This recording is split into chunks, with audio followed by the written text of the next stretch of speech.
नागपूरमध्ये शिवजयंतीचा उत्सव सुरू आहे। थेट जाऊया।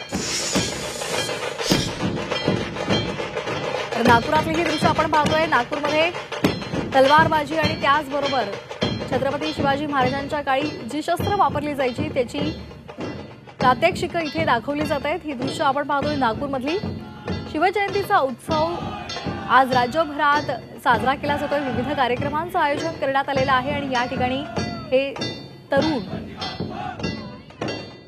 थरारक प्रात्यक्षिकं साजरी करतायत।